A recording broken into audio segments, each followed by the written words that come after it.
আসসালামু আলাইকুম সুপ্রিয় দর্শক, শুভেচ্ছা জানবেন।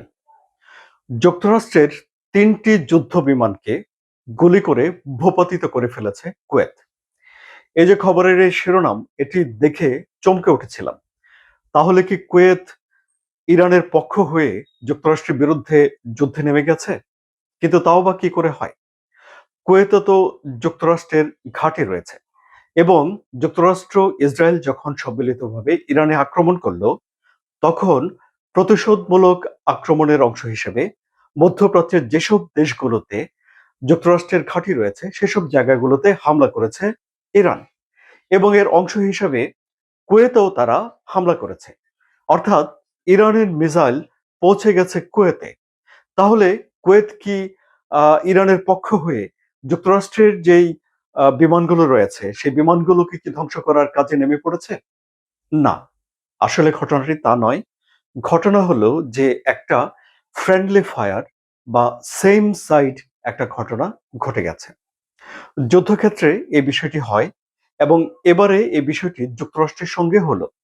ফ্রেন্ডলি ফায়ার হলো যখন দুই পক্ষের সেনাদের ভেতরে গোলাগুলি হয়, তখন কখনো কখনো একটি পক্ষের সেনাদের গুলির আঘাতে সেই পক্ষের সেনারা যখন মারা যায়, বা একটি পক্ষের গোলার আঘাতে যখন একই পক্ষের ক্ষয়ক্ষতি হয়, তখন সেটিকে ফ্রেন্ডলি ফায়ার বলে।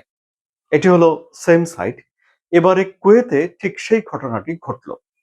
অর্থাৎ যুক্তরাষ্ট্রের ৩টি যুদ্ধ বিমান যখন আকাশে উড়ছিল, সেই যুদ্ধ বিমানগুলোকে ভুলে কুয়েতের আকাশ প্রতিরক্ষা ব্যবস্থা শত্রুদের বিমান ভেবেছে এবং ফায়ার করে দিয়েছে।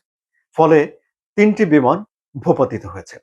যুক্তরাষ্ট্রের এই বিমানগুলো হলো F-15E ঈগল স্ট্রাইক গ্রুপের বিমান। একেকটা বিমানের দাম কোটি ডলারেরও বেশি। সে হিসেবে ৩টি বিমানের দাম ৩ কোটি ডলারেরও বেশি। বাংলাদেশের টাকায় আপনারা যদি বুঝতে চান, তাহলে ৩ কোটি ডলারকে ১২০ দিয়ে গুণ করে নিতে হবে। কম টাকা নয়।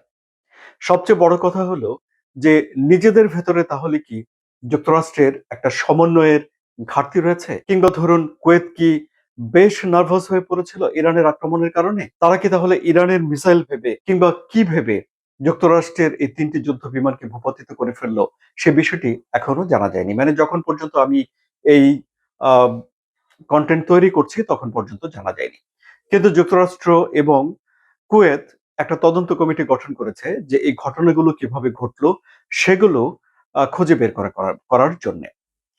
এখন যে ৩টি বিমান যে ভূপাতিত হয়েছে, এই বিমানগুলোর অনেকে ছবি তুলেছেন এবং সেগুলো সামাজিক যোগাযোগ মাধ্যমে ভাইরাল হয়েছে। ৩টি বিমান যারা চালাচ্ছিলেন সেই পাইলটরা সবাই বেঁচে আছেন। তারা জরুরি ভিত্তিতে বিমান ফেলে বের হয়ে যেতে পেরেছিলেন এবং তাদেরকে স্থানীয় যারা সেনারা রয়েছেন বা স্থানীয় লোকজন রয়েছেন তারা হাসপাতালে নিয়ে গেছেন চিকিৎসা সেবা করার জন্যে। যুক্তরাষ্ট্রের তরফ থেকেও এই ঘটনার স্বীকার করা হয়েছে। তারা বলছে যে এটি একটি ফ্রেন্ডলি ফায়ারের ঘটনা ঘটেছে এবং তাদের ৩টি বিমান ক্ষতিগ্রস্ত হয়েছে। এটি এই যুদ্ধে একটা অন্যরকম ঘটনা ঘটল, যেখানে নিজেদের গোলার আঘাতে, অর্থাৎ নিজের পক্ষের লোকের গোলার আঘাতে যুক্তরাষ্ট্রেও ক্ষতির সম্মুখীন হয়ে উঠল।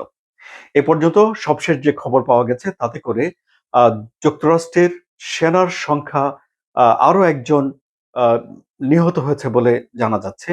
সুতরাং যেটি আমরা ৩ জন জানতাম সেই সংখ্যাটি ৪-এ উন্নীত হয়েছে। এই যুদ্ধের ৩য় দিনের সবশেষ পরিস্থিতি কি তা নিয়ে আমি একটা লাইভ কন্টেন্ট করব। তার প্রস্তুতি চলছে। আপনাদের সবাইকে আগাম আমন্ত্রণ জানানো হলো এই ভিডিওগুলো দেখার জন্য। আলোচনাটা কেমন লাগলো? যদি ভালো লাগে তাহলে সাবস্ক্রাইব করে চ্যানেলের সঙ্গে থাকুন। ধন্যবাদ সবাইকে।